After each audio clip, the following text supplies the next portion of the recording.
Depuis la mise en œuvre de la zone de libre-échange continentale africaine en janvier 2021, le commerce entre pays africains n'est qu'à 15%. Ce pourcentage est la résultante des crises mondiales qui ont affecté les secteurs générateurs de croissance que sont les transports et le tourisme. Pour y remédier, des acteurs du secteur économique proposent la transformation locale des produits, la levée des barrières tarifaires pour le développement du tourisme et le financement du secteur privé.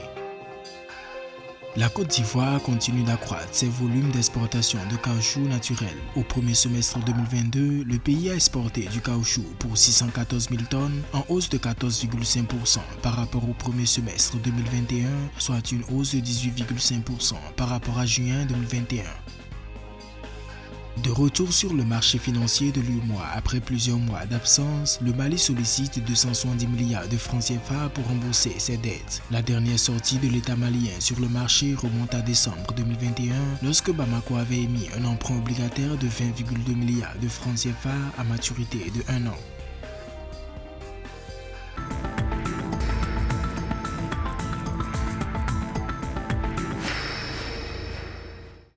Alors que l'Afrique ne contribue qu'à 3% du commerce mondial, la mise en œuvre de la zone de libre-échange continentale africaine ZLECAf devrait contribuer à la création d'un marché continental unique. Selon Cynthia Nyasimbe Essonam, conseillère principale pour l'engagement du secteur privé auprès de la ZLECAf, l'implication du privé permettra d'augmenter les échanges intra-pays africains, estimés à 15% selon la Banque mondiale. 43 countries in Africa today 43 pays ont accepté d'implanter les règles pour la réduction des barrières à l'investissement en Afrique pour réduire les obstacles au commerce et bien sûr pour s'assurer que l'Afrique devienne une zone compétitive d'échange. Bientôt, Emmanuel, des règles d'origine dans lesquelles vont être exposés 5000 produits en détaillant leur processus, leur traitement et leur tarification dans le cadre de la ZLECAf sera disponible à l'attention des entreprises.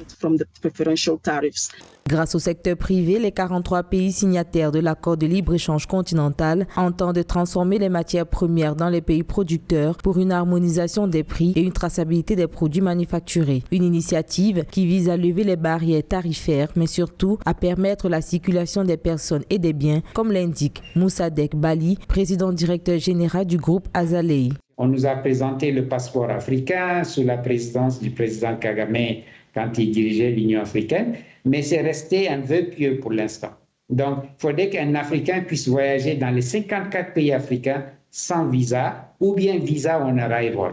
Le secteur privé joue un rôle essentiel dans le développement de l'Afrique et par conséquent, revoir leur financement garantira l'accès aux outils et aux partenariats dont elles ont besoin pour jouer leur rôle dans la création d'un avenir résilient tout en adhérant à des politiques responsables et pratiques commerciales durables.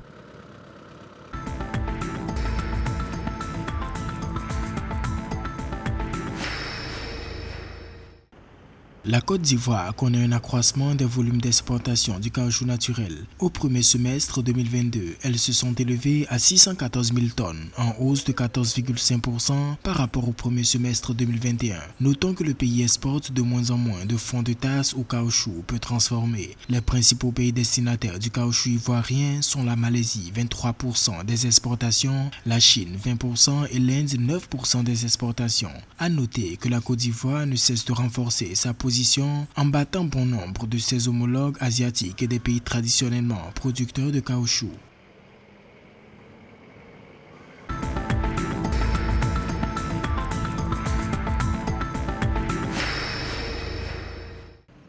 La Direction générale du Trésor et de la comptabilité publique du Mali veut mobiliser 270 milliards de francs CFA sur le marché financier de l'Union monétaire ouest-africaine UEMOA. Selon une source locale, cette émission sera la plus importante jamais réalisée par le pays et servira prioritairement au remboursement des impayés. Le Mali vient ainsi de signer son grand retour sur le marché financier régional après plusieurs mois d'absence dû aux sanctions économiques et financières imposées par la CEDEAO et l'UEMOA.